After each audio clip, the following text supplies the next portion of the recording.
तो चलिए, आप सभी का स्वागत है इस नए वीडियो में। और आज हम लोग अमीबा में पोषण पढ़ने वाले हैं, जो कि क्लास 10th के बायोलॉजी से है। बहुत ही महत्वपूर्ण टॉपिक है और ये महत्वपूर्ण इसलिए भी हो जाता है क्योंकि अमीबा एक कोशिकीय जीव है। मतलब अमीबा एक ऐसे जीव है जो एक कोशिका का ही बना है। आप समझ सकते हैं कि जो सिर्फ एक कोशिका का बना होता है वो उसमें पोषण का प्रोसेस क्या हो सकता है। अर्थात उसमें न तो भोजन ग्रहण करने के लिए कोई विशिष्ट स्थान है या न तो उसमें भोजन का पाचन करने के लिए कोई विशिष्ट स्थान है। तो ऐसा कैसे संभव हो सकता है? इन्हीं कारणों से ये जानना इम्पोर्टेंट हो जाता है। तो आइए हम समझते हैं। सबसे पहले अमीबा के बारे में जो बेसिक इन्फॉर्मेशन है वो आपको दे दें। सबसे पहले अमीबा एक कोशिकीय जीव है, एक कोशिका का बना होता है इसका शरीर। दूसरी बात है, ये कहाँ कहाँ पाया जाता है? तो ये पाया जाता है तालाबों में, है ना। ये तालाबों में पाया जाता है, झीलों में आपको मिलेगा। ये झीलों में, ये कहाँ कहाँ इसका आवास होता है? तालाबों में, झीलों में या फिर जल के अन्य स्रोतों में। Clear sir? आइए अमीबा के बारे में और एक चीज़ जान लेते हैं कि अमीबा का जो आहार है सर, ये आहार अमीबा का आहार क्या क्या है? तो अमीबा का आहार जो है ना, सूक्ष्म जीव है। कुछ सूक्ष्म जीव है जैसे कि जीवाणु या कवक, ये सब इसका क्या है? ये सब इसका आहार है। चलिए, सूक्ष्म जीव अमीबा में जो आप यहाँ देख रहे हैं, ये इसका नाम है केंद्रक। अमीबा में केंद्रक। इसकी सबसे बड़ी विशेष बात यह है सर कि इसका आकार निश्चित नहीं होता है, इसका आकार अनिश्चित होता है। मतलब आप देख पा रहे हैं कि सारे के सारे अमीबा है, लेकिन सब में अलग अलग डिफरेंस देखने के लिए मिल रहा है सर। यहाँ पे कुछ अलग आकार था, इसमें कुछ अलग आकार हो गया और धीरे धीरे देखिए कि इसका आकार बदलते रहता है। अर्थात हम ये कह सकते हैं कि अमीबा का आकार अनिश्चित होता है। आइए पोषण की ओर बढ़ते हैं सर। इसमें कैसे भोजन ग्रहण करता है ये, और फिर उसका पाचन कैसे करता है। आइए सबसे पहले इस बात को जानना है, ये देख लीजिए खाद्य कण है, ये खाद्य कण है। अब अमीबा जो है ना, अपना आकार बदलेगा और इस खाद्य कण को अंतर ग्रहण कर लेगा, है ना। तो इसे बोलेंगे खाद्य कण।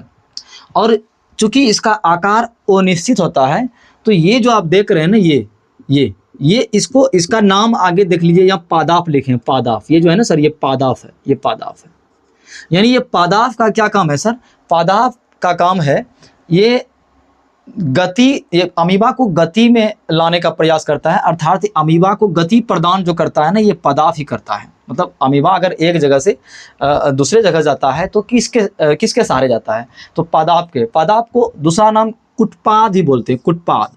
ठीक है, पादाप बोलिए उसको या कुटपाद बोलिए, या तो इसको बोलते हैं अस्थायी प्रवर्ध। क्या बोलते हैं? अस्थायी प्रवर्ध, या तो पादाप या तो कुटपाद। अच्छा, पादाप का मतलब होता है सर कृत्रिम पाव, कृत्रिम पाव।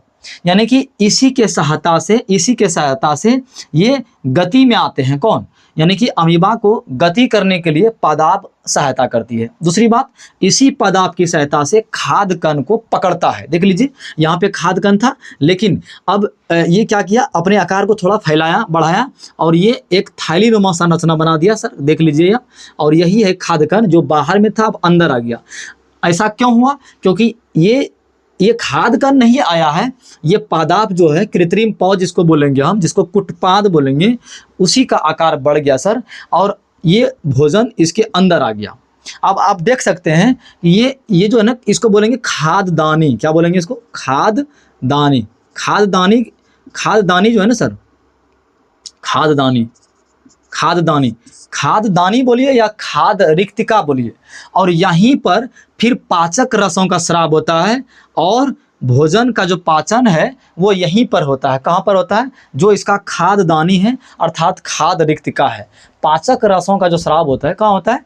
खाद्यदानी में या फिर खाद रिक्तिका में।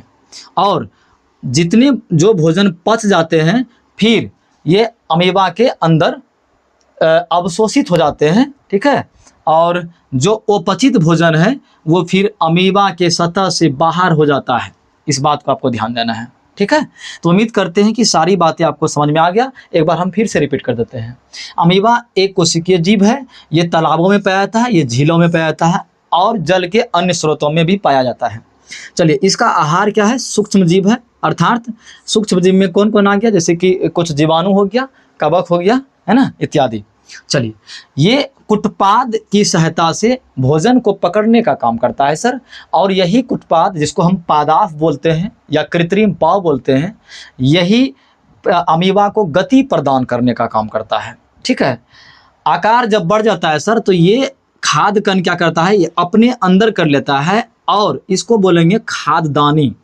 और इसी खाद्यदानी या खाद्य रिक्तिका में, इसी खाद्यदानी या खाद्य रिक्तिका में पाचक रस का स्राव होता है सर, पाचक रस का स्राव होता है, और भोजन का पाचन इसी में संपन्न होता है। और जो पचित भोजन है वो अवशोषित हो जाता है अमीबा में, और जो अपचित भोजन है, जो नहीं पचता है, वो अमीबा कोशिका के सतह से होकर के बाहर की ओर निष्कासित कर दिया जाता है। ठीक है, तो उम्मीद करते हैं कि सारा टॉपिक आप भली भांति समझे हैं।